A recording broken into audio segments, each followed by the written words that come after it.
ಮಕ್ಕಳೇ ನಮಸ್ಕಾರ. ನಾವು ಕೆಳಗಿನ ಕ್ಲಾಸಿನಿಂದಲೇ ಸಮಾಜ ವಿಜ್ಞಾನದ ಬಗ್ಗೆ ಅಧ್ಯಯನ ಮಾಡ್ತಾ ಇದ್ದೇವೆ. ಅದರಲ್ಲಿ ಮುಖ್ಯವಾಗಿ ಹಲವು ವಿಚಾರಗಳನ್ನು, ಅಂದರೆ ದೇಶದ ಆರ್ಥಿಕತೆಯ ಬಗ್ಗೆ, ಅಂದರೆ ಹಿಂದೆ ನಡೆದು ಹೋದಂತಹ ರಾಜರುಗಳ ಬಗ್ಗೆ, ಅಂದರೆ ಇತಿಹಾಸದ ಬಗ್ಗೆ, ನಾಗರಿಕತೆಗಳ ಬಗ್ಗೆ, ಇನ್ನು ಪ್ರಸ್ತುತ ದೇಶದ ರಾಜಕಾರಣದ ಬಗ್ಗೆ, ಹೀಗೆ ಹಲವಾರು, ಅದೇ ರೀತಿ ಭೂಮಿಯ ಬಗ್ಗೆ, ಹೀಗೆ ಹಲವಾರು ವಿಚಾರಗಳನ್ನು ನಾವು ಕಲಿತಾ ಬಂದಿದ್ದೇವೆ. ಈಗ ಇಂದು ಸಮಾಜಶಾಸ್ತ್ರದ ಹೊಸ ಒಂದು ಶಾಖೆಯ ಕುರಿತಾಗಿ ನಾವು ಅಧ್ಯಯನ ಮಾಡೋದಕ್ಕಿದ್ದೇವೆ. ಅದೇ ಸಮಾಜಶಾಸ್ತ್ರ ಎಂಬುದಾಗಿ. ಯಾವುದು? ಸಮಾಜಶಾಸ್ತ್ರ ಎನ್ನುವಂತಹ ಒಂದು ವಿಚಾರ, ಹೊಸ ಒಂದು ವಿಭಾಗ.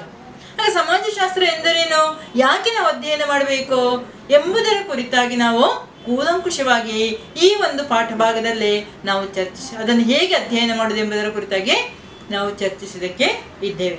ಅದಕ್ಕಿಂತ ಮೊದಲು ಮಕ್ಕಳೇ, ನೀವೆಲ್ಲರೂ ಈಗ ಕೊರೋನಾದ ಕಾರಣದಿಂದಾಗಿ, ಅಂದರೆ ಕೋವಿಡ್ನ ಕಾರಣದಿಂದಾಗಿ ಮನೆಯಲ್ಲೇ ಕುಳಿತು ಅಧ್ಯಯನ ನಡೆಸ್ತಾ ಇದ್ದೀರಲ್ವಾ?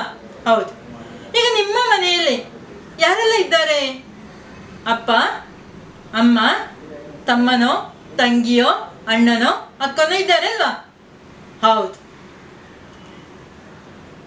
ಹಿಂದಿನ ಕಾಲದಲ್ಲಿ ಇದೇ ರೀತಿಯ ಒಂದು ಮನೆ ಇದ್ದ, ಕೇವಲ ಇಷ್ಟೇ ಜನ ಇರುವಂತ ಒಂದು ಮನೆ ಇದ್ದದ ನೀವು ಹೇಳಿದಾದ್ರೂ ಕೇಳಿರುವುದಲ್ವಾ?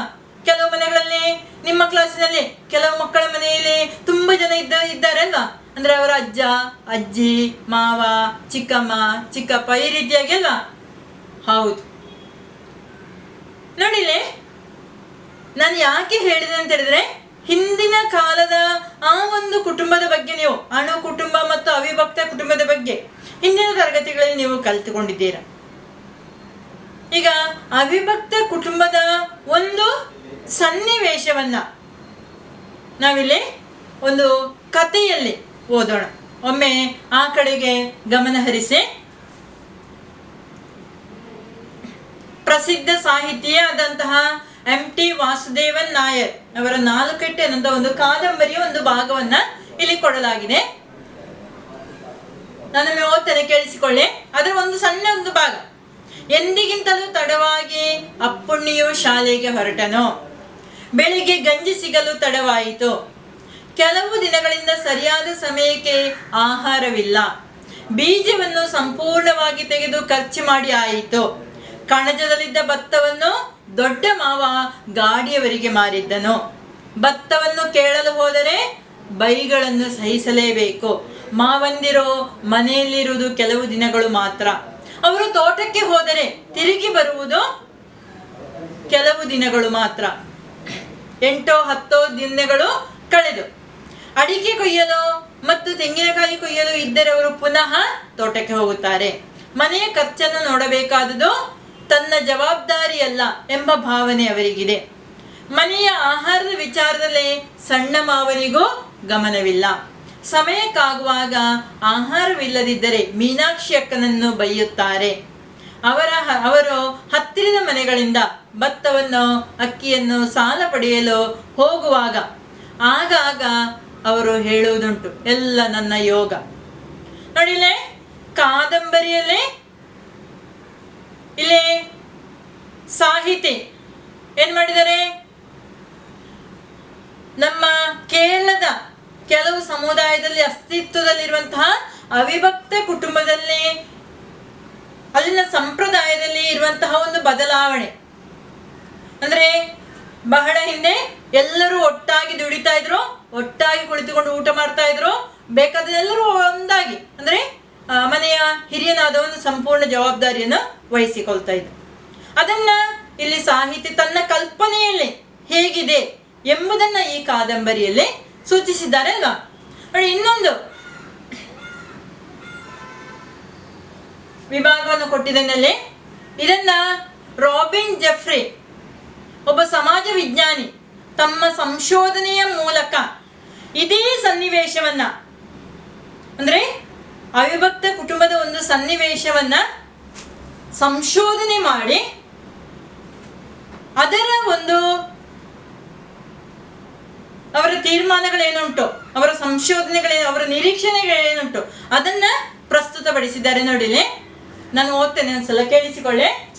ಆರ್ಥಿಕ ಬಿಕ್ಕಟ್ಟುಗಳನ್ನು ತಡೆದುಕೊಳ್ಳಲು ತರವಾಡುಗಳಿಗೆ ಸಾಧ್ಯವಾಗುತ್ತಿರಲಿಲ್ಲ. ದೊಡ್ಡ ಅವಿಭಕ್ತ ಕುಟುಂಬಗಳು ತಾವು ಸಂಗ್ರಹಿಸಿಟ್ಟ ಹೆಚ್ಚುವರಿ ಭತ್ತಕ್ಕೆ ಉತ್ತಮ ಬೆಲೆ ಲಭಿಸುವುದರಿಂದ ಲಾಭ ಪಡೆದಿರಬಹುದು. ಆದರೆ ಇದೇ ಲಾಭದ ಹಣವು ತರವಾಡಿನಲ್ಲಿ ತಮ್ಮೊಳಗೆ ಪರಸ್ಪರ ಹೋರಾಟ ಮತ್ತು ಅಭಿಪ್ರಾಯ ವ್ಯತ್ಯಾಸಗಳಿಗೆ ದಾರಿ ಮಾಡಿಕೊಡುತ್ತಿತ್ತು.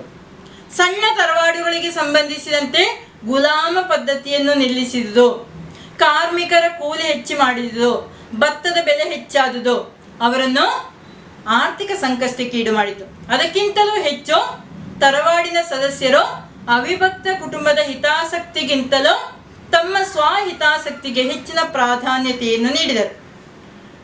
ನೋಡಿ ಮಕ್ಕಳೇ, ಈ ಎರಡೂ ಲೇಖನದಲ್ಲಿ, ಒಂದು ಕಾದಂಬರಿ MT ವಾಸುದೇವನ್ ನಾಯರ್ ಅವರ ವೈಯಕ್ತಿಕ ಅನುಭವ ಏನುಂಟೋ, ಅವರ ಕಲ್ಪನೆ ಏನುಂಟೋ, ಯಾವುದರ ಕುರಿತಾಗಿ, ಅವಿಭಕ್ತ ಕುಟುಂಬ ಅಲ್ಲಿ ಉಂಟಾದಂತಹ ಬದಲಾವಣೆಯ ಕುರಿತಾಗಿ ತಮ್ಮ ಕಲ್ಪನೆ ಏನುಂಟೋ ಅದನ್ನ ಈ ಕಾದಂಬರಿಯ ಮೂಲಕ ಅವರು ಪ್ರತಿಪಾದಿಸಿದ್ದಾರೆ.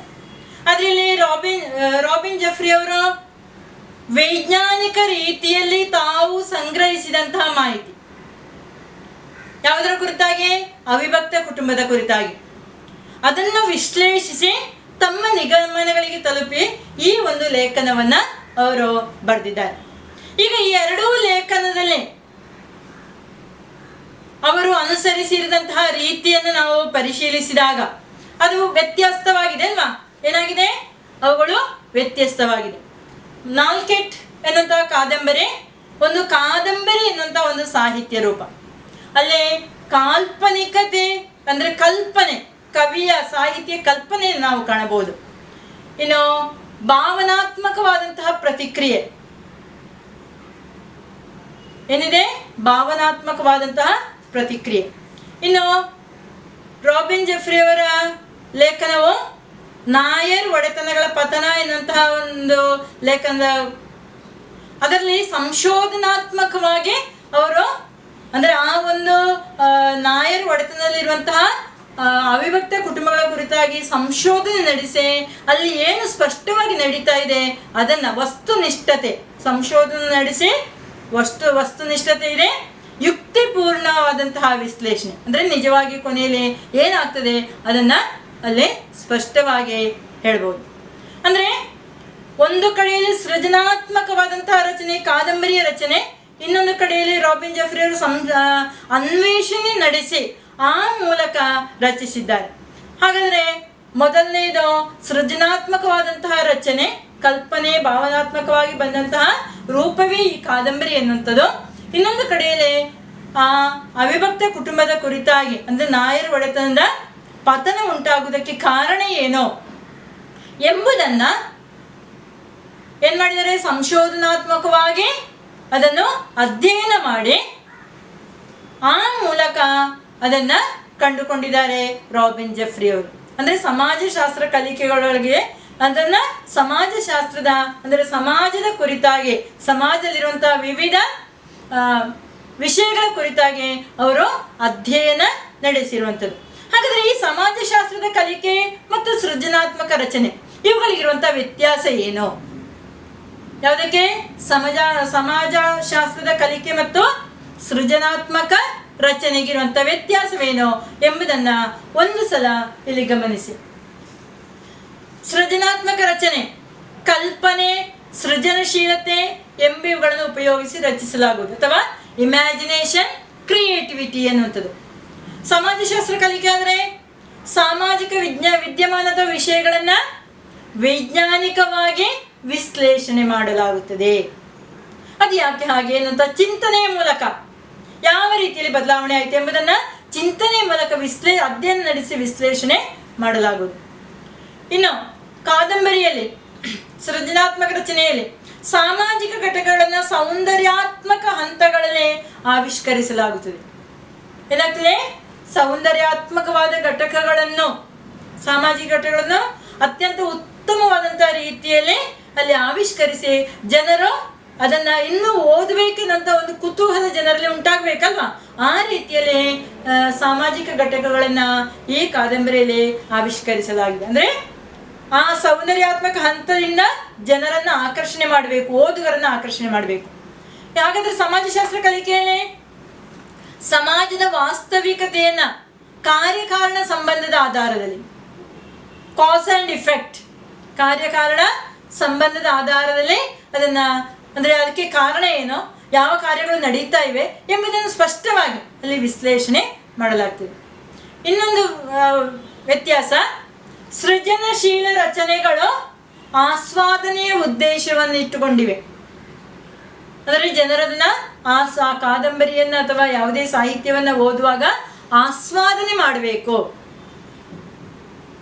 ಅದನ್ನು ಆಸ್ವಾದಿಸಿಕೊಂಡು ಓದಬೇಕೆನ್ನಂತ ಉದ್ದೇಶವನ್ನು ಇಟ್ಟುಕೊಂಡು ಈ ಸೃಜನಶೀಲ ರಚನೆಯನ್ನು ರಚಿಸಲಾಗಿದೆ. ಆದರೆ ಸಮಾಜಶಾಸ್ತ್ರ ಕಲಿಕೆಯಲ್ಲಿ ಸಮಾಜದ ವಸ್ತುನಿಷ್ಠವಾಗಿ ಹೇಗಿದೋ ಹಾಗೆ ಅಲ್ಲಿ ಏನೋ ಕಾರ್ಯಗಳು ನಡೀತಾ ಇವೆಯೋ ಅದಕ್ಕೆ ಕಾರಣಗಳೇನೋ ಅದನ್ನು ವಸ್ತುನಿಷ್ಠವಾಗಿ ಸ್ಪಷ್ಟವಾಗಿ ವಿಶ್ಲೇಷಣೆ ಮಾಡಲಾಗ್ತದೆ. ಇವುಗಳೇ ಸೃಜನಾತ್ಮಕ ರಚನೆ ಮತ್ತು ಸಮಾಜಶಾಸ್ತ್ರ ಕಲಿಕೆಯ ಮಧ್ಯೆ ಇರುವಂತಹ ಪ್ರಧಾನವಾದಂತಹ ವ್ಯತ್ಯಾಸಗಳು ಎಂಬುದಾಗಿ ಹೇಳಬಹುದು. ಈಗ ನಿಮಗೆ ಬರೀಬಹುದಲ್ವಾ, ಸೃಜನಾತ್ಮಕ ರಚನೆ ಮತ್ತು ಸಮಾಜಶಾಸ್ತ್ರ ಕಲಿಕೆಗಳೊಳಗಿನ ವ್ಯತ್ಯಾಸಗಳೇನು ಎಂಬುದಾಗಿ ಕೇಳಿದ್ರೆ ಹೌದು. ಈಗ ಈ ಎರಡು ವಿಚಾರಗಳಲ್ಲಿ ಒಂದೇ ವಿಷಯದ ಕುರಿತಾಗಂದ್ರೆ ಅವಿಭಕ್ತ ಕುಟುಂಬಗಳು ಹೇಗೆ ಏನಾಗಿದೆ ಪತನಗೊಂಡಿದೆ ಎಂಬುದರ ಕುರಿತಾಗಿ ವಿಚಾರಧಾರೆಯನ್ನು ಮುಂದಿಟ್ಟಿದ್ದಾರೆ ಅಲ್ವಾ? ಹೌದು. ಅಂದ್ರೆ ನಾವಿಲ್ಲಿ ಸಮಾಜಶಾಸ್ತ್ರದ ಕಲಿಕೆ ಯಾಕೆ ಮಾಡಬೇಕು ಎಂಬುದನ್ನು ನಮಗಿಲ್ಲಿ ಸ್ಪಷ್ಟವಾಗಿ ತಿಳ್ಕೊಳ್ಳಿಕ್ಕೆ ಸಾಧ್ಯ ಉಂಟು.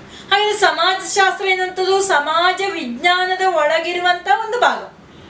ಸಮಾಜಶಾಸ್ತ್ರ ಎನ್ನುವಂಥದ್ದು ಸಮಾಜ ವಿಜ್ಞಾನ ಲೋಕದಲ್ಲಿ ಇರುವಂತಹ ಒಂದು ಭಾಗ. ನಾವೀಗಾಗಲೇ ಚರಿತ್ರೆ ಅಥವಾ ಇತಿಹಾಸ, ಹಿಂದಿನ ಕಾಲದ ರಾಜರುಗಳು ಆಳ್ತಾ ಇದ್ರು, ಅವರ ಮಧ್ಯೆ ಯುದ್ಧಗಳು ನಡೀತಾ ಇತ್ತು ಇತ್ಯಾದಿಗಳು, ಇನ್ನೊಂದು ಆಕ್ರಮಣ ಮಾಡಿದ್ರು ಇತ್ಯಾದಿಗಳೆಲ್ಲ ಕಲಿತೇವಲ್ಲ. ಇನ್ನು ಭೂಗೋಳ ಶಾಸ್ತ್ರ, ಭೂಮಿಯ ಬಗ್ಗೆ, ಎಷ್ಟು ಭೂಖಂಡಗಳಿವೆ, ಎಷ್ಟು ಸಮುದ್ರಗಳಿವೆ, ಅದೇ ರೀತಿ ಭೂಮಿಯ ವಿವಿಧ ವಿಭಾಗಗಳು ಯಾವುದು, ಭೌಗೋಳಿಕ ವಿಭಾಗಗಳು ಯಾವುದು, ಇವುಗಳ ಕುರಿತಾಗಿ ನಾವು ಅಧ್ಯಯನ ನಡೆಸುವಂಥದ್ದು ಭೂಗೋಳ ಶಾಸ್ತ್ರ ಆಗಿದೆ. ಆಮೇಲೆ ಅರ್ಥಶಾಸ್ತ್ರ, ದೇಶದ ಆರ್ಥಿಕತೆಯ ಕುರಿತಾಗಿ ಅಲ್ವಾ. ಇನ್ನು ರಾಜಕೀಯ ಶಾಸ್ತ್ರ, ರಾಜಕೀಯ ಅಂದ್ರೆ ದೇಶದ ಆಡಳಿತದ ಕುರಿತಾಗಿ ನಡೆಸುವಂಥದ್ದು. ಇನ್ನು ನರವಂಶ ಶಾಸ್ತ್ರ ಅಂದ್ರೆ ಮಾನವ ಹುಟ್ಟಿದಲ್ಲಿಂದ ಇಲ್ಲಿಯವರೆಗೆ ಯಾವ ರೀತಿಯ ಒಂದು ವಿಕಾಸ ಹೊಂದಿದ ಆ ಕುರಿತಾಗಿ ನಡೆಸುವಂತ ಅಧ್ಯಯನ. ಮನಃಶಾಸ್ತ್ರ ಅಲ್ವಾ, ಮನಸ್ಸು, ಒಬ್ಬೊಬ್ಬರ ಮನಸ್ಸು ಎಲ್ಲರ ಮನಸ್ಸು ಒಂದೇ ರೀತಿಯಾಗಿರುವುದಿಲ್ಲ, ಅವರ ಮಾನಸಿಕ ಸ್ಥಿತಿಗತಿ ಹೇಗುಂಟೋ ಅದರ ಕುರಿತಾಗಿ ನಡೆಸುವಂತ ಅಧ್ಯಯನ ಮನಸ್ಸು. ಹೀಗೆ ಹಲವು ವಿಜ್ಞಾನದ ಶಾಖೆಗಳಿವೆ. ಅದರಲ್ಲಿ ಸಮಾಜ ವಿಜ್ಞಾನದಲ್ಲಿ ಇರುವಂತಹ ಈ ಸಮಾಜ ಶಾಖೆಗಳಲ್ಲಿ ಸಮಾಜಶಾಸ್ತ್ರವು ಕೂಡ ಒಂದು ಎಂಬುದಾಗಿ ಹೇಳ್ಬೋದು. ಮಕ್ಕಳು ಇಲ್ಲೊಂದು ಪಟ್ಟಿಯನ್ನು ಕೊಟ್ಟಿದ್ದಾರೆ ನೋಡಿ. ಮೇಲೆ ನಾವು ಈಗಾಗಲೇ ನಾವು ಹೆಸರನ್ನು ಹೇಳಿದ್ರೆ ಯಾವುದೆಲ್ಲ, ಚರಿತ್ರೆ, ಭೂಗೋಳಶಾಸ್ತ್ರ, ಅರ್ಥಶಾಸ್ತ್ರ, ರಾಜಕೀಯ ಶಾಸ್ತ್ರ, ನರವಂಶಶಾಸ್ತ್ರ, ಮನಃಶಾಸ್ತ್ರ ಮೊದಲಾದವುಗಳು ಸಮಾಜ ವಿಜ್ಞಾನದ ಶಾಖೆಗಳಾಗಿವೆ ಎಂಬುದಾಗಿ. ಈಗ ಈ ಪಟ್ಟಿಗಳನ್ನು ಓದಿ ಇದು ಯಾವುದಕ್ಕೆ ಸಂಬಂಧಪಟ್ಟವುಗಳು ಎಂಬುದಾಗಿ ನೀವು ಸೂಚಿಸಬಹುದಲ್ವಾ? ಆರ್ಥಿಕ ವ್ಯವಹಾರಗಳ ಕುರಿತಾದ ಅಧ್ಯಯನ ಯಾವುದು? ಅರ್ಥಶಾಸ್ತ್ರ. ಸರಿ, ನೀನು ಹೇಳಿದ್ದು ಸರಿ. ಭೂತಕಾಲದ ಮತ್ತು ನಾಗರಿಕತೆಗಳ ಕುರಿತಾದ ಅನ್ವೇಷಣೆ ಯಾವುದಕ್ಕೆ ಸಂಬಂಧಪಟ್ಟದ್ದು? ನೀನು ಹೇಳೋ ಯಾವುದು? ಚರಿತ್ರೆ, ಸರಿ, ಅಥವಾ ಇತಿಹಾಸ ಅಲ್ವಾ? ರಾಷ್ಟ್ರ ಮತ್ತು ಹಕ್ಕುಗಳ ಕುರಿತಾದ ಅಧ್ಯಯನ ಯಾವುದು? ರಾಜಕೀಯ ಶಾಸ್ತ್ರ. ನೆಕ್ಸ್ಟ್, ಮಾನವನ ಉಗಮ ಹಾಗೂ ಮಾನವ ವಂಶದ ವಿಕಾಸದ ಕುರಿತಾದ ಅಧ್ಯಯನ ನರವಂಶಶಾಸ್ತ್ರ. ಮನುಷ್ಯರ ಮನಸ್ಸು ಮತ್ತು ಮಾನಸಿಕ ಸ್ಥಿತಿಯ ಕುರಿತಾದ ಅಧ್ಯಯನ ಏನು? ಮನಃಶಾಸ್ತ್ರ. ಈಗ ಈ ಎಲ್ಲ ವಿಚಾರಗಳ ಕುರಿತಾಗಿ ನೀವು ಮುಂದಕ್ಕೆ ಪ್ರತಿಯೊಂದು ಸಮಾಜ ವಿಜ್ಞಾನದ ಶಾಖೆಯನ್ನು ನೀವು ಸಮಾಜ ವಿಜ್ಞಾನ ಅಂದ್ರೆ 10ನೇ ಕ್ಲಾಸ್ ಕಳೆದ ಮೇಲೆ ತೆಗೆದುಕೊಂಡ್ರೆ ಅದರ ಕುರಿತಾದಂತಹ ಸಮಗ್ರವಾದಂತಹ ಅಧ್ಯಯನವನ್ನ ನೀವು ನಡೆಸಬಹುದು, ಒಂದೊಂದು ಶಾಖೆಯ ಕುರಿತಾಗಿಯೂ ಕೂಡ. ಇಲ್ಲಿ ಸಮಾಜಶಾಸ್ತ್ರ ಎನ್ನುವಂಥದ್ದು ಯಾವುದರ ಕುರಿತಾಗಿ ಅಧ್ಯಯನ ನಡೆಸ್ತದೆ? ಈಗ ನಾವು ಹಲವು ಸಮಾಜ ವಿಜ್ಞಾನದ ಶಾಖೆಗಳು ಯಾವುದರ ಕುರಿತಾಗಿ ಅಧ್ಯಯನ ನಡೆಸಿದೆ ಎಂಬುದನ್ನು ನಾವು ಈಗಾಗಲೇ ಕಂಡುಕೊಂಡಿದ್ದೇವೆ. ಈಗ ಸಮಾಜಶಾಸ್ತ್ರ ಯಾವುದರ ಕುರಿತಾಗಿ ಅಧ್ಯಯನ ನಡೆಸ್ತದೆ ಹೇಳ್ಬೋದಾ?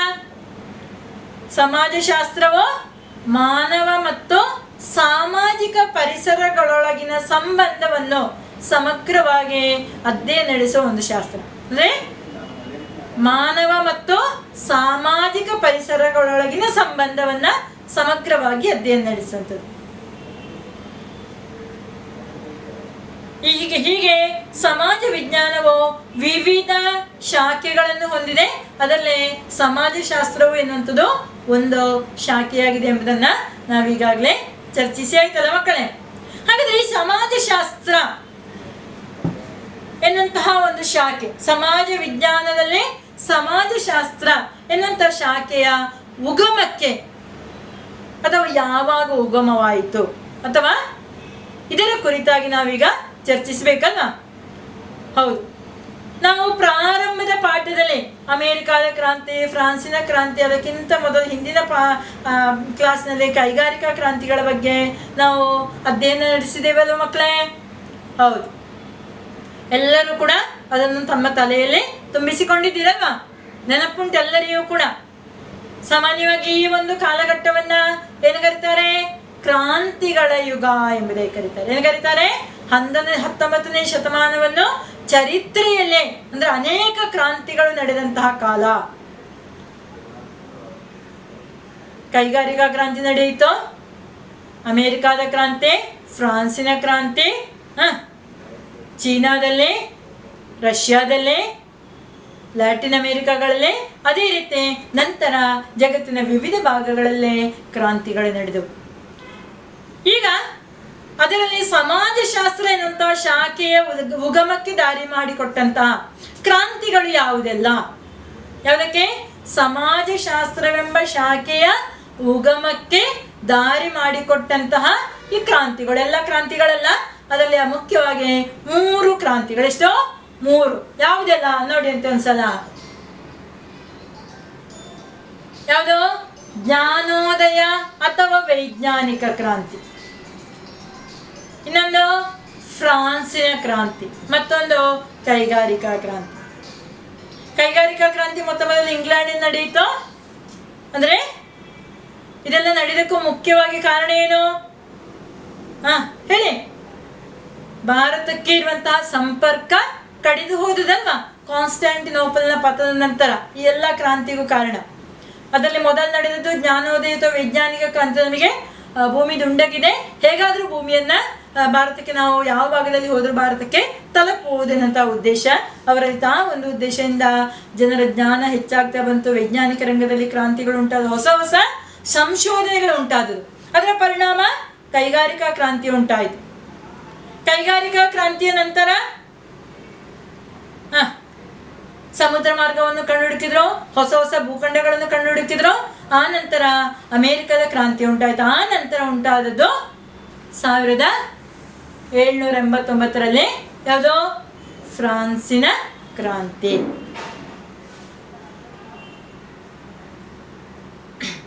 ಫ್ರಾನ್ಸಿನ ಕ್ರಾಂತಿಯ ಒಬ್ಬ ಪ್ರಧಾನ ಚಿಂತಕ, ಪಶ್ಚಿಮ ಯುರೋಪಿನಲ್ಲಿ ನಡೆದಂತಹ ಫ್ರಾನ್ಸಿನ ಕ್ರಾಂತಿಗಳು, ಈ ಕ್ರಾಂತಿಗಳ ಹಿನ್ನೆಲೆಯಲ್ಲಿ ಯುರೋಪಿನಲ್ಲೇ ಸಮಾಜಶಾಸ್ತ್ರ ಬೆಳೆದು ಬಂತು.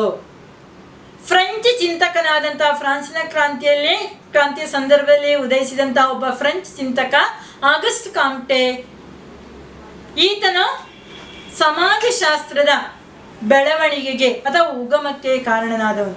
ಆದ್ದರಿಂದ ಈತನನ್ನು ಏನು ಕರೀತಾರೆ? ಸಮಾಜಶಾಸ್ತ್ರದ ಪಿತ ಎಂಬುದಾಗಿ ಕರೀತಾರೆ. ಯಾರು ಸಮಾಜಶಾಸ್ತ್ರದ ಪಿತ? ಯಾರು ಮಕ್ಕಳೇ? ಏನು? ಆಗಸ್ಟೆ ಕಾಮ್ಟೆ. ಅದೇ ರೀತಿ ಆ ನಂತರ ಹರ್ಬರ್ಟ್ ಸ್ಪೆನ್ಸರ್ ಚಾರ್ಲ್ಸ್ ಡಾರ್ವಿನ್ನ ವಿಕಾಸ ತತ್ವವನ್ನ ಸಮಾಜಶಾಸ್ತ್ರದ ಕಲಿಕೆಗೆ ಉಪಯೋಗಿಸಿದಂತಹ ಇನ್ನೊಬ್ಬ ಚಿಂತಕನಾಗಿದ್ದಾನೆ. ಯಾರೋ? Herbert Spencer. ಜೀವ ವಿಕಾಸದ ರೀತಿಯಲ್ಲಿ ಮಾನವ ಸಮೂಹವೂ ಕೂಡ ವಿಭಿನ್ನ ಹಂತಗಳಲ್ಲಿ ವಿಕಾಸ ಹೊಂದಿ ಈ ಆಧುನಿಕ ಕಾಲದ ಈ ಹಂತಕ್ಕೆ ಬಂದು ತಲುಪಿದೆ ಎಂಬುದಾಗಿ ಯಾರೋ? ಹರ್ಬರ್ಟ್ ಸ್ಪೆನ್ಸರ್ ವಾದಿಸಿದ್ದಾರೆ. ಅಂದರೆ ಡಾರ್ವಿನ್ ಜೀವ ವಿಕಾಸ ಸಿದ್ಧಾಂತ ಅಥವಾ ಅದರ ತತ್ವಗಳು ಯಾವ ರೀತಿ ಜೀವಿಗಳ ವಿಕಾಸ ಆಗಿದೆ ಎಂಬುದನ್ನು ವಾದಿಸಿದ್ದಾರೆ. ಅದೇ ರೀತಿ ಮಾನವ ಸಮೂಹವೂ ಕೂಡ ವಿಕಾಸ ಹೊಂದಿ ಆದಿಮಾನವನ ಕಾಲದಿಂದ ಆಧುನಿಕ ಕಾಲದವರೆಗೆ ಅನೇಕ ವಿಕಾಸಗಳು ಉಂಟಾಗಿ ಈ ಹೊಸ ಯುಗದ ಅಥವಾ ಹೊಸ ಹಂತಕ್ಕೆ, ಹಿಂದಿನ ಹಂತಕ್ಕೆ ತಲುಪಿದ್ದಾರೆ. ಇದಲ್ಲದೆ ಸಮಾಜಶಾಸ್ತ್ರದ ಬೆಳವಣಿಗೆಗೆ ಪ್ರಧಾನ ಕೊಡುಗೆ ನೋಡಿದಂತಹ ಇನ್ನು ಕೆಲವು ಹಿತಚಿಂತಕರು ಯಾರೆಲ್ಲ? ಸಮಾಜಶಾಸ್ತ್ರ ಚಿಂತಕರು ಯಾರೆಲ್ಲ? ಕಾರ್ಲ್ ಮಾರ್ಕ್ಸ್, ಎಮೆಲ್ ದುರ್ಕೆಮ್, ಮಾರ್ಕ್ಸ್ ವೆಬರ್ ಇವರು ಅತ್ಯಂತ ಪ್ರಧಾನರಾದವರು. ಮಕ್ಕಳೇ, ಈಗ ನಾವು ಇಲ್ಲಿಯವರೆಗೆ ಸಮಾಜಶಾಸ್ತ್ರ ಅಂದ್ರೆ ಏನು, ಸಮಾಜಶಾಸ್ತ್ರದ ಉಗಮಕ್ಕೆ ಕಾರಣರಾದವರು ಯಾರು, ಸಮಾಜಶಾಸ್ತ್ರದ ಪಿತ ಯಾರು ಎಂಬುದನ್ನು ಕಲಿತುಕೊಂಡಿದ್ದೇವೆ. ಹಾಗಾದ್ರೆ ನಮ್ಮ ದೇಶದಲ್ಲಿ, ಭಾರತ ದೇಶದಲ್ಲಿ ಯಾವಾಗ ಸಮಾಜ ವಿಜ್ಞಾನದಲ್ಲಿ ಸಮಾಜಶಾಸ್ತ್ರದ ಕಲಿಕೆ ಪ್ರಾರಂಭವಾಯಿತು ಎಂಬುದನ್ನು ನಾವು ತಿಳ್ಕೊಳ್ಬೇಡವೇ? ಬೇಕು. 20ನೇ ಶತಮಾನದ ಆರಂಭದಲ್ಲಿ. ಯಾವಾಗ? 20ನೇ ಶತಮಾನದ ಆರಂಭದಲ್ಲಿ ಸಮಾಜ ವಿಜ್ಞಾನ ಕಲಿಕೆ ಆರಂಭವಾಯಿತು. ಹೀಗೆ ಸಮಾಜ ವಿಜ್ಞಾನದ ಅಧ್ಯಯನ ವಿಭಾಗವು, ಮೊದಲ ಅಧ್ಯಯನ ವಿಭಾಗ ಎಲ್ಲಿ? ಬಾಂಬೆ ವಿಶ್ವವಿದ್ಯಾನಿಲಯದಲ್ಲಿ. ಎಲ್ಲಿ? ಬಾಂಬೆ ವಿಶ್ವವಿದ್ಯಾಲಯದಲ್ಲಿ ಪ್ರಾರಂಭಗೊಂಡಿತು. ಯಾರೆಲ್ಲ ಪ್ರಮುಖರಾದವರು ಸಮಾಜಶಾಸ್ತ್ರಕ್ಕೆ, ಭಾರತದಲ್ಲಿ ಸಮಾಜಶಾಸ್ತ್ರಕ್ಕೆ ಅಧ್ಯಯನಕ್ಕೆ ಕೊಡುಗೆಯನ್ನು ನೀಡಿದಂತಹ ಪ್ರಮುಖರು ಯಾರು? ಭಾರತೀಯರು. ಜಿ.ಎಸ್. ಗರೆ, ಎ.ಆರ್. ದೇಸಾಯಿ, ಆಮೇಲೆ ಎ.ಸಿ. ದುಬೆ, ಎಂ.ಎನ್. ಶ್ರೀನಿವಾಸ್ ಮತ್ತು ಡಿ.ಪಿ. ಮುಖರ್ಜಿ ಅಲ್ವಾ? ಈ 5 ವ್ಯಕ್ತಿಗಳು ಅತ್ಯಂತ ಪ್ರಧಾನವಾದಂತಹ ವ್ಯಕ್ತಿಗಳು. ಯಾವ ಕ್ಷೇತ್ರಕ್ಕೆ ನೀಡಿದಂತಹ ಇವರ ಕೊಡುಗೆಗಳು ಯಾವ ಕ್ಷೇತ್ರಕ್ಕೆ ನೀಡಲ್ಪಟ್ಟಿರುವಂಥದ್ದು? ಸಮಾಜಶಾಸ್ತ್ರ ಕ್ಷೇತ್ರಕ್ಕೆ ಅಥವಾ ಸಮಾಜಶಾಸ್ತ್ರ ಅಧ್ಯಯನಕ್ಕೆ. ಈಗ ಇವರ ಪ್ರಕಾರ ಸಮಾಜಶಾಸ್ತ್ರ ಅಂದರೆ ಏನು? ಸಮಾಜಶಾಸ್ತ್ರ ಅಂತ ಹೇಳಿದ್ರೆ, ಸಮಾಜಶಾಸ್ತ್ರವೆಂದರೆ ಮಾನವ ಜೀವನದ ಸಾಮಾಜಿಕ ಆಯಾಮಗಳ ಕುರಿತು ನಡೆಸುವ ವೈಜ್ಞಾನಿಕ ಅಧ್ಯಯನ. ಯಾವುದು? ಸಮಾಜಶಾಸ್ತ್ರವೆಂದರೆ ಮಾನವ ಜೀವನದ ಸಾಮಾಜಿಕ ಆಯಾಮಗಳ ಕುರಿತು ನಡೆಸುವ ಒಂದು ವೈಜ್ಞಾನಿಕ ಅಧ್ಯಯನ ಎಂಬುದಾಗಿ ಹೇಳ್ಬೋದು. ಹಾಗಾದ್ರೆ ಈ ಒಂದು ನಿರ್ವಚನದಿಂದ, ಯಾವುದಕ್ಕೆ ಸಂಬಂಧಪಟ್ಟ ನಿರ್ವಚನ? ಸಮಾಜಶಾಸ್ತ್ರಕ್ಕೆ ಸಂಬಂಧಪಟ್ಟಂತಹ ನಿರ್ವಚನಗಳಿಂದ ತಾವು ಏನೆಲ್ಲ ತಿಳ್ಕೊಳ್ಳಿಕ್ಕೆ ಸಾಧ್ಯ ಉಂಟು ಮಕ್ಕಳೇ? ಸಮಾಜಶಾಸ್ತ್ರ ಎನ್ನುವಂಥದ್ದು ಮಾನವನ ಜೀವನದ ಕುರಿತಾದ ಅಧ್ಯಯನವಾಗಿದೆ. ಆಮೇಲೆ ವಿವಿಧ ಸಾಮಾಜಿಕ ಆಯಾಮಗಳ ಕುರಿತು ನಡೆಸಲ್ಪಡ್ತದೆ. ಇದೊಂದು ವೈಜ್ಞಾನಿಕ ರೀತಿಯ ಅಧ್ಯಯನವಾಗಿದೆ. ಯಾವ ರೀತಿಯ ಅಧ್ಯಯನವಾಗಿದೆ? ವೈಜ್ಞಾನಿಕ ರೀತಿಯ ಅಧ್ಯಯನವಾಗಿದೆ, ವೈಜ್ಞಾನಿಕ ಕಲಿಕೆಯಾಗಿದೆ ಎಂಬುದಾಗಿ ಹೇಳ್ಬೋದು.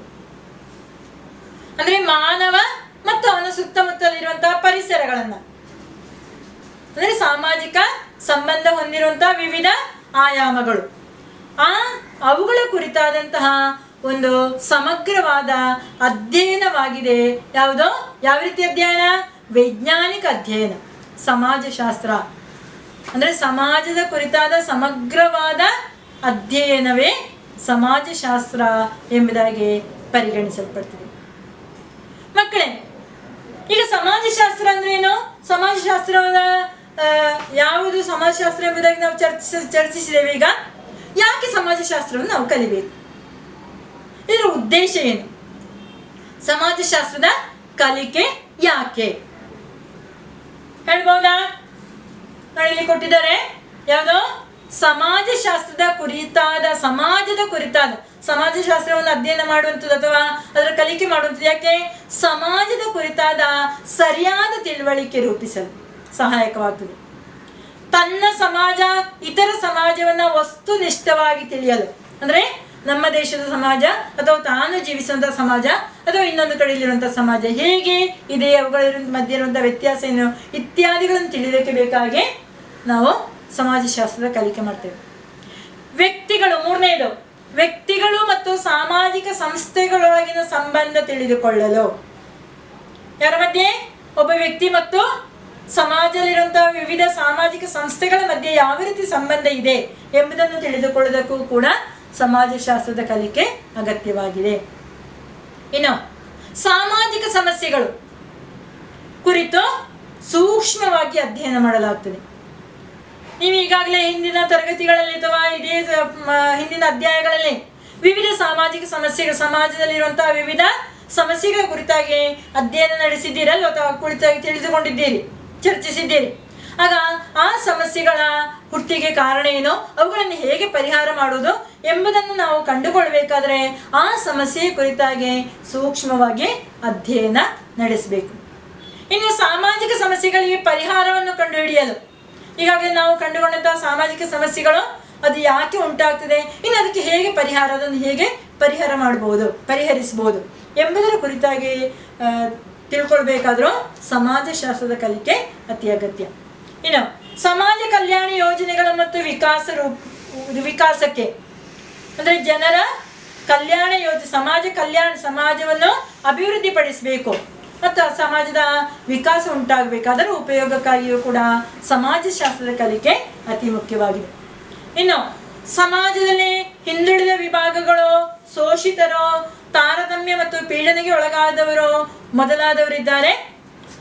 ಅಂತಹ ಜನರ ಕುರಿತಾದಂತಹ ಅಧ್ಯಯನ ನಡೆಸಿ ಅವರ ಸಮಾಜ ಕ್ಷೇಮ ಚಟುವಟಿಕೆಗಳಿಗೆ ಈ ಸಮಾಜಶಾಸ್ತ್ರದ ಕಲಿಕೆಯು ಅತ್ಯಂತ ಉಪಯುಕ್ತವಾಗಿದೆ ಎಂಬುದಾಗಿ ನಾವು ಹೇಳ್ಬೋದು. ಮಕ್ಕಳೇ, ಈಗ ಸಮಾಜಶಾಸ್ತ್ರದ ಕಲಿಕೆಯ ಪ್ರಾಧಾನ್ಯತೆ ಏನು ಎಂಬುದನ್ನ ನಿಮಗೆ ಅರ್ಥ ಆಯ್ತಲ್ವೇ? ಇನ್ನು ಸಮಾಜಶಾಸ್ತ್ರದ ಕಲಿಕಾ ವಲಯಗಳು, ಹೇಗೆ ನಾವು ಸಮಾಜಶಾಸ್ತ್ರವನ್ನ ಕಲಿಯುವಂಥದ್ದು. ಸಮಾಜಶಾಸ್ತ್ರದ ವ್ಯಾಪ್ತಿ ಅನ್ನುವಂಥದ್ದು ಅದು ಇಷ್ಟು ಚಿಕ್ಕದಲ್ಲ, ಅದು ವಿಶಾಲವಾದದ್ದು. ಯಾವುದು? ಸಮಾಜಶಾಸ್ತ್ರದ ಕಲಿಕೆ ಅನ್ನುವಂಥದ್ದು ಅತ್ಯಂತ ವಿಶಾಲವಾದದ್ದು. ವ್ಯಕ್ತಿಗಳು ಮತ್ತು ಘಟನೆಗಳೊಳಗಿನ ಪರಸ್ಪರ ಸಂಬಂಧದ ವಿಶ್ಲೇಷಣೆ, ಅದೇ ರೀತಿ ನಮ್ಮ ದೇಶಕ್ಕೆ ಸಂಬಂಧಪಟ್ಟಂತಹ ರಾಷ್ಟ್ರೀಯ ಸಮಸ್ಯೆಗಳಿರ್ಬೋದು, ವಿವಿಧ ರೀತಿಯ ಸಮಸ್ಯೆಗಳಿರ್ಬೋದು, ನಿರುದ್ಯೋಗ ಆಗಿರ್ಬೋದು, ಜಾತಿ ಸಂಘರ್ಷಗಳಾಗಿರ್ಬೋದು, ಗ್ರಾಮೀಣ ಜನರ ಸಮಸ್ಯೆಗಳಾಗಿರ್ಬೋದು, ಬಡತನ ಆಗಿರ್ಬೋದು, ಆಹಾರದ ಕೊರತೆ ಆಗಿರ್ಬೋದು, ಹೀಗೆ ಹಲವು ರೀತಿಯ ಸಮಸ್ಯೆಗಳು ಒಂದು ರಾಷ್ಟ್ರದಲ್ಲಿ ಕೂಡ ಉಂಟಾಗ್ತದೆ. ಇವೆಲ್ಲವನ್ನು ಕೇಂದ್ರೀಕರಿಸಿಕೊಂಡು ನಡೆಸುವಂಥ ಅಧ್ಯಯನದ ಒಂದು ಭಾಗವೇ ಸಮಾಜಶಾಸ್ತ್ರದ ಭಾಗ ಎಂಬುದಾಗಿ ನಾವು ಹೇಳಬಹುದು.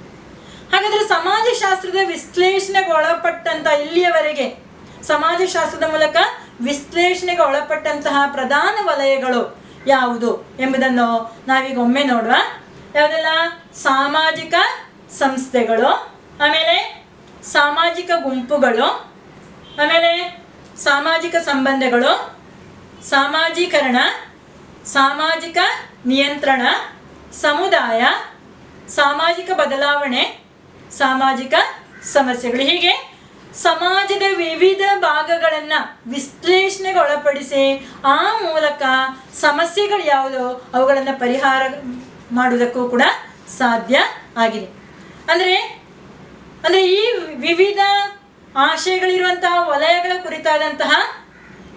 ಕುರಿತಾಗಿ ವೈಜ್ಞಾನಿಕ ಅನ್ವೇಷಣೆ ನಡೆಸಿ ನಾವು ಸಮಾಜ ಶಾಸ್ತ್ರದ ಅಧ್ಯಯನದ ಪರಿಧಿಯಲ್ಲಿ ಒಳಪಡಿಸ್ತೇವೆ ಮತ್ತು ಅವುಗಳ ವೈಜ್ಞಾನಿಕ ಅನ್ವೇಷಣೆಯ ಮೂಲಕ ಆ ಸಮಸ್ಯೆಗಳಿಗೆ ಪರಿಹಾರವನ್ನ ಕಂಡುಕೊಳ್ತೇವೆ. ಮಕ್ಕಳೇ, ನಾವು ಇಲ್ಲಿವರೆಗೆ ಕಲಿತಂತಹ ಇಂದಿನ ತರಗತಿಯಲ್ಲಿ ಚರ್ಚಿಸಿದಂತಹ ವಿಭಾಗಗಳನ್ನ ನೀವೊಮ್ಮೆ ಗಮನಿಸಿಕೊಳ್ಳಿ. ಯಾವುದೆಲ್ಲ? ಯಾವುದು? ಒಂದು ಹೇಳಿ. ಅವಿಭಕ್ತ ಕುಟುಂಬದಲ್ಲಿ ಉಂಟಾದಂತಹ ಬದಲಾವಣೆಗಳು ಎರಡು ರೀತಿಯಲ್ಲಿ ಕಂಡುಬಂದಿದೆ. ಒಂದು ಸೃಜನಾತ್ಮಕ ರಚನೆಯ ಮೂಲಕ ಮತ್ತು ಸಮಾಜಶಾಸ್ತ್ರ ಕಲಿಕೆಯ ಮೂಲಕ ಅವುಗಳ ವ್ಯತ್ಯಾಸವನ್ನು ನಾವು ಕಂಡುಕೊಂಡಿದ್ದೇವೆ. ಇನ್ನು ಸಮಾಜ ವಿಜ್ಞಾನದ ವಿವಿಧ ಶಾಖೆಗಳು ಯಾವುದೋ ಎಂಬುದನ್ನು ನಾವು ತಿಳ್ಕೊಂಡಿದ್ದೇವೆ. ಇನ್ನು ಸಮಾಜಶಾಸ್ತ್ರದ ಉಗಮ ಹೇಗೆ, ಸಮಾಜಶಾಸ್ತ್ರದ ಪಿತ ಯಾರು ಎಂಬುದರ ಕುರಿತಾಗಿಯೂ ಚರ್ಚಿಸಿದ್ದೇವೆ. ಅದೇ ರೀತಿ ಸಮಾಜಶಾಸ್ತ್ರ ಎಂದರೇನು, ಆಮೇಲೆ ಸಮಾಜಶಾಸ್ತ್ರದ ಕಲಿಕೆ ಯಾಕೆ, ಆಮೇಲೆ ವಿವಿಧ ಸಮಾಜಶಾಸ್ತ್ರದ ಮೂಲಕ ವಿಶ್ಲೇಷಣೆಗೊಳಪಟ್ಟಂತಹ ವಿವಿಧ ವಲಯಗಳು ಯಾವುದು ಎಂಬುದರ ಕುರಿತಾಗಿ ನಾವು ಚರ್ಚಿಸಿದ್ದೇವೆ.